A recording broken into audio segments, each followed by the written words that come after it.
vivre le célibat ou la solitude à Noël, c'est quelque chose de très fréquent, en fait, dans toute la période des fêtes. Et c'est déjà amorcé depuis un bon moment. J'entends beaucoup de gens et beaucoup de clients souffrir de ça et me parler de comment ils voient les autres personnes et comment ça les fait souffrir. Et là, j'ai envie d'ouvrir une grande parenthèse parce que je vois toutes sortes de clients, des gens célibataires, des gens en couple. Et quand j'entends les gens célibataires focusser sur le manque de quelqu'un dans leur vie, ça parle beaucoup. Et aussi de focusser sur le fait qu'on voit plein de super photos dans les jours à venir, où ça a déjà commencé, de couples, de super belles personnes qui ont l'air super heureux avec les beaux enfants, la belle maison, le beau décor de Noël. Mais ce que souvent les gens ne savent pas, c'est qui sont vraiment ces gens-là et qu'est-ce qu'ils vivent vraiment. Avoir l'air heureux en couple et être vraiment heureux en couple, c'est deux choses différentes. Donc, je vous invite à ne pas trop fantasmer ou focusser sur les images que vous voyez. C'est très facile de faire des images. Et c'est très facile de faire des petites vidéos de la famille que tout le monde a de l'air super heureux, mais c'est pas tout le temps la vraie réalité.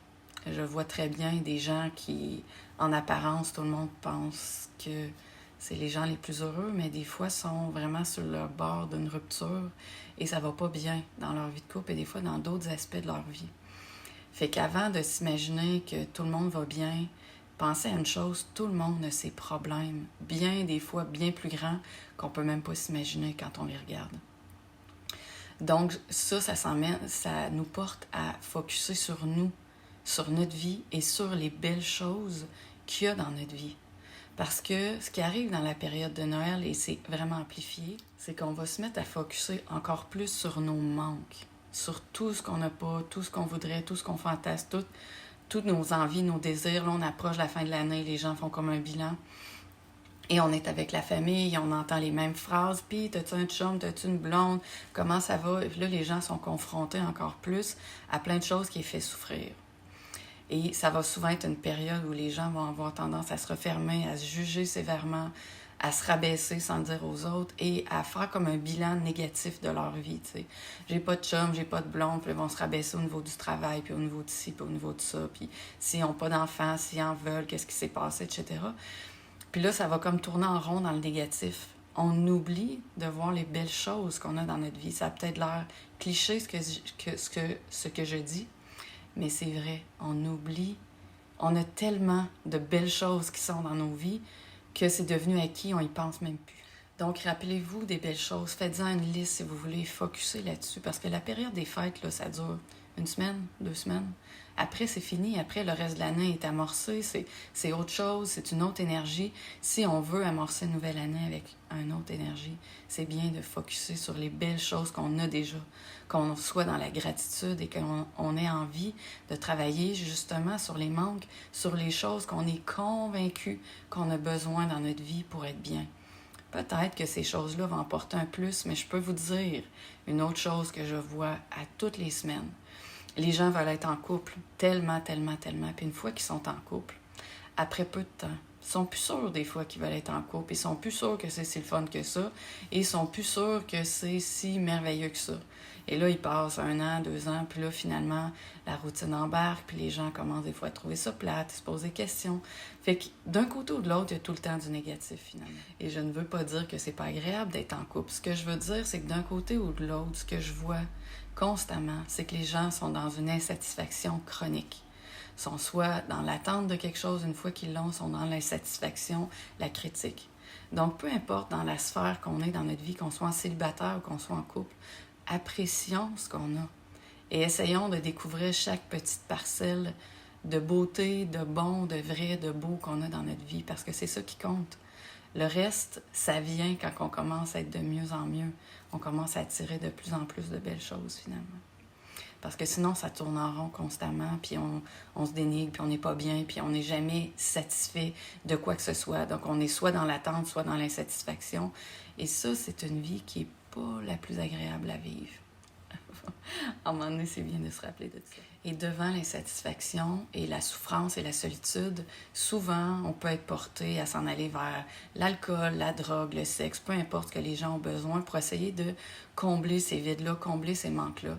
Si vous pouvez, ce que je vous invite à faire dans cette période des fêtes, c'est à tenter de prendre du recul et de vivre ce vide-là, vraiment. Et de le traverser, ce vide-là, cette peine-là, cette angoisse-là, cette difficulté-là, pour voir qu'est-ce qu'il y a derrière. Parce que c'est toujours des peurs. Ce n'est que ça qu'il y a derrière ces choses-là. Et au fur et à mesure, vous allez découvrir que c'est pas si épeurant que ça. C'est notre propre énergie. Donc, on a peur de qui? De quoi? On a peur de nous-mêmes, dans le fond. Et de découvrir plein de choses en nous et de les traverser, de voir que finalement, derrière ça, il y a la paix, la joie, le bien-être, le calme, la sérénité, nous-mêmes, finalement. Et ça ne veut pas dire de ne pas consommer quoi que ce soit, ça veut juste dire que si on le fait, qu'on est conscient de pourquoi on le fait. Et de savoir qu'on est capable de dépasser ces choses-là. Mais si tout ce qu'on veut, c'est de l'alcool, du sexe, de la drogue, bien, vivons-le. Tu sais, chacun doit vivre ces choses à sa façon. Mais quand on peut faire autrement et qu'on a envie d'aller un petit peu plus loin à l'intérieur de nous, de devenir plus fort, plus solide, de se détacher de toutes ces choses-là, de ne pas avoir besoin de qui que ce soit ou de quoi que ce soit pour être vraiment bien à l'intérieur de nous, là, on va commencer à se rapprocher de notre cœur, à devenir un peu plus autonome dans notre propre amour et à devenir plus nous-mêmes, finalement. Ce que je vous invite à faire aussi, c'est à focusser sur vous, à prendre soin de vous, à vous reposer et aussi à faire des choses que vous aimez, à voir des gens qui vous tiennent à cœur, votre famille, vos amis, à essayer de ne pas vous isoler, sauf si vous sentez que c'est vraiment ce que vous avez envie et que vous avez besoin. Il y a des gens, par exemple, que la consommation, c'est très difficile, donc durant cette période-là, des fois, il y a mieux s'isoler un peu parce que c'est leur façon de se protéger puis de passer à travers ça. Et c'est une très bonne façon aussi. Ce qui est important, trouvez ce qui vous convient vraiment, ce qui est le meilleur pour vous et faites-le. Et de tenter de sortir de votre tête pour ne pas focusser sur le manque, sur ce que vous pensez que vous n'avez pas dans votre vie et que des fois vous rabaissez, que vous n'êtes pas ci, ça, que vous n'êtes pas à la hauteur, etc. Focuser sur les manques, ça attire plus de manque, ça attire plus de tristesse, plus de mal-être finalement. Donc, focussez sur le beau et mettez-y de l'énergie sur ces choses. Donc, si c'est difficile pour toi cette période-là, que tu as beaucoup de mal à traverser la période des fêtes parce que tu te sens seule, parce que tu as tendance à consommer plein de choses, écris-moi, c'est mon métier. On va pouvoir voir ensemble très rapidement qu'est-ce qu'il y a derrière ça, pouvoir t'aider à te donner des outils, des trucs pour te sentir mieux et dépasser ça. Et aussi, s'il vous plaît, je vous invite à liker et à partager la vidéo qui pourrait aider des gens qui vivent la période difficile.